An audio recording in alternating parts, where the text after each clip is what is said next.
ఇస్తే ట్యాంక్ బండికి వచ్చేవండి ఈ పిచ్చోడు చూడండి ఎలా యాక్షన్ చేస్తాం. నేనే ఇప్పించానండి ఐస్. అయ్యా ఎక్కడికి వెళ్ళావయ్యా ఇప్పుడు వరకు? ఏమే కనకం, ఎందుకే నన్ను ట్యాంక్ బండి దగ్గర గుంజుకొచ్చును? తీసుకొచ్చానయ్యా, నువ్వు కూడా చూడాలి కదయ్యా.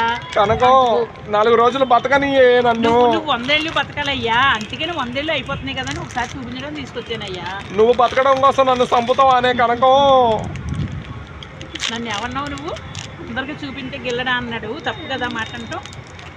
మరి మన కోయిదారులు ఎలాగ వేసుకుంటారు బట్టలు? ఒక చేతిలో ఫోను, ఒక చేతిలో ఐస్ అండి. ఏం చేస్తాం, పరిస్థితి అట్లా అయింది. ఈ గుయ్యకి వచ్చిందంటే కొత్తగాని, గుయ్యకి చాలా చిత్రాంగి ఎట్టుంది? టేస్ట్ బాగుందా? తీయగా ఉందిగా, చల్లగా ఉంది కదా. నిజంగా కామెడీయా నిజమో నాకు అర్థమవుతుంది. నేను నిజంగా అడుగుతున్నా, చల్లగా ఉందా, తీయగా ఉందా, నీకు తెలియట్లేదా? చప్పగా ఉందా? నాకు పెట్టుకుంటే నీకు తెలియట్లేదా?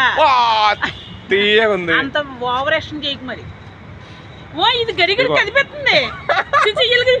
ఇదిగో ఇదంతా వర్షం పడుతుంది, వర్షానికి ఐస్ తింటుంది చూడండి కనకం. వర్షానికి నీళ్ల దగ్గర నించొని ఓకే చూడండి,